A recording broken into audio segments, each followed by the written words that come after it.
সামনে চলে এসো, এইভাবে ধরবে, হ্যাঁ, আর কিচ্ছু করবে না।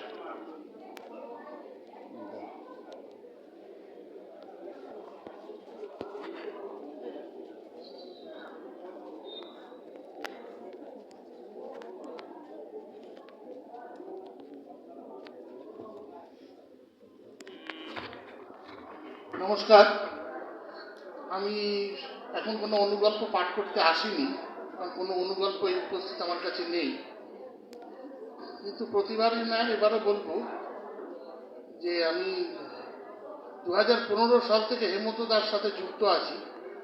উনি 2015 সালে আমার প্রথম গল্প ছাপিয়েছিলেন। গল্পের নাম ছিল মধ্যরাতের ঘণ্টা।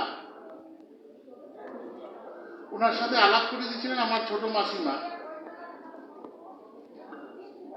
উনি হেমন্তদার বিশেষ পরিচিত ছিলেন, ওনার নাম শ্রীমতী তপতী গোস্বামী। তারপর থেকে ওনার সঙ্গে আমি হেমন্তদার সঙ্গে আমি যুক্ত আছি। তা আমি বিশেষ করে 3 ধরনের গল্প লিখি, আগেও বলেছি এখনো বলছি। গোয়েন্দা গল্প, ভৌতিক গল্প এবং কল্পবিজ্ঞান গল্প। কিন্তু বর্তমানে আমি গোয়েন্দা গল্পে মনোনিবেশ করেছি, কারণ গোয়েন্দা গল্প শুনেছি বাজারটা খুব ভালো, তুলনামূলকভাবে অন্য গল্পের থেকে বাজারটা ভালো।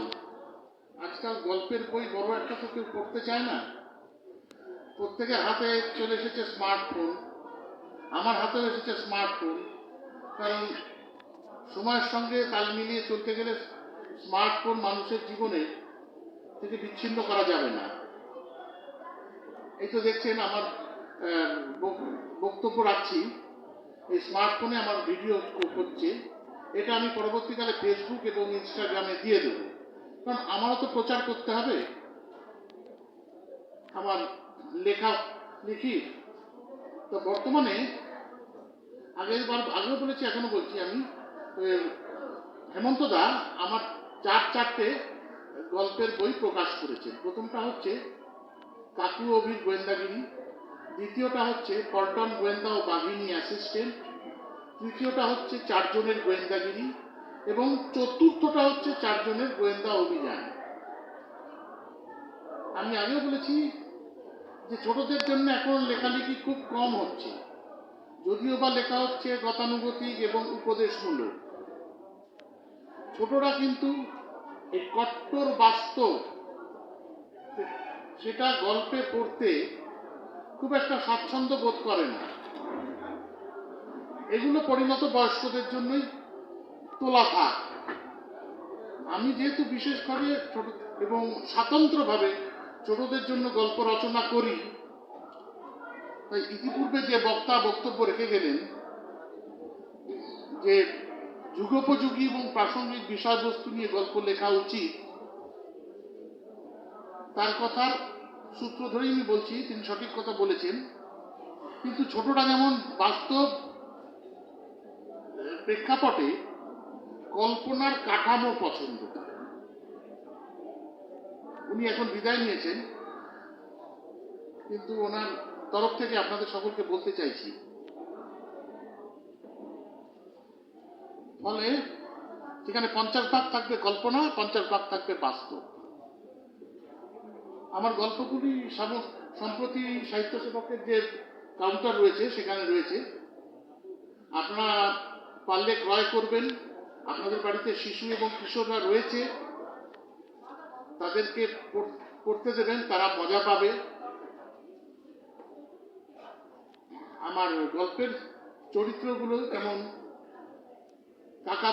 কাকাবাবু ও সন্তু, প্রয়াত কিংবদন্তি সাহিত্যিক সুনীল গঙ্গোপাধ্যায়, এই 2 চরিত্র, উনি শেষ নিঃশ্বাস ত্যাগ করার পরে এই 2 চরিত্র আর অগ্রসর হয়নি। তখন আমি ভাবলাম যে কাকার ভাইপোর সম্পর্ক নিয়ে যদি একটা গোয়েন্দা গল্প সমগ্র রচনা করা যায় কেমন হয়। সেখান থেকে কাকু ও অভির উৎপত্তি। আর আরেকটা হলো মা ছেলের সম্পর্ক, পল্টন ও বাঘিনী। এটা শিশুদের জন্য স্বতন্ত্রভাবে। এইখানে কিন্তু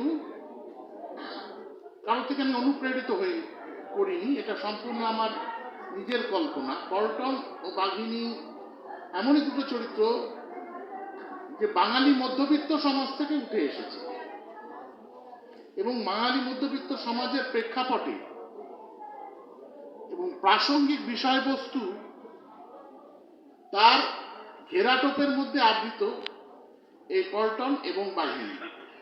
পল্টন যখনই গোয়েন্দাগিরি করে তার যে রহস্য উন্মোচন সেটা কিন্তু কখনোই অতি বাস্তব বা কল্পনাকে অতিরঞ্জিত করে হয়নি।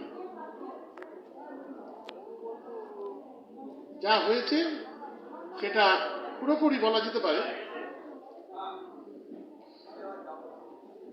মানুষ দৈনন্দিন জীবন থেকে নেওয়া। তা আমি আর বেশি বক্তব্য দীর্ঘায়িত করব না। আমি আপনাদেরকে অনুরোধ করব বইগুলো কিনুন, আপনাদের বাড়িতে ছোট ছেলে মেয়েরা যারা আছে তাদের পড়তে দিন, তাদের ভালো লাগবে। কাউন্টার থেকে বইগুলো সংগ্রহ করুন। আর আরেকবার করে আমি হেমন্ত দাকে ধন্যবাদ জানাচ্ছি। ওনাকে আমি প্রায় ফোন করে বিরক্ত করি আমার বিভিন্ন কারণে।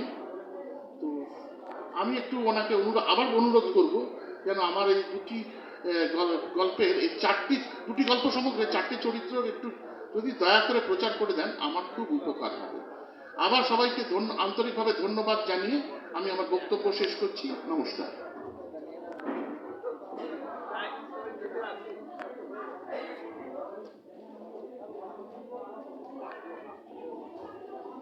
ধন্যবাদ জানাই সুচন্দন ব্যানার্জিকে। এখন গল্প পাঠ করবেন মলয় অধিকারী। প্রস্তুত থাকবেন পরবর্তী গল্পকার সোমা মান্না।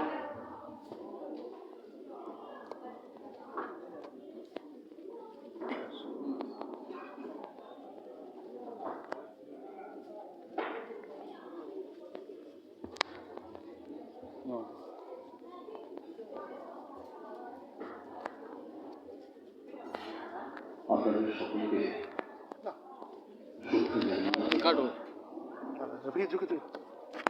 পাঠ করছি। কিছুক্ষণ পূর্বেই বিড়বিড় করে কয়েক পশলা বৃষ্টি হয়ে গেছে টিনের চালে। মেঘলা মন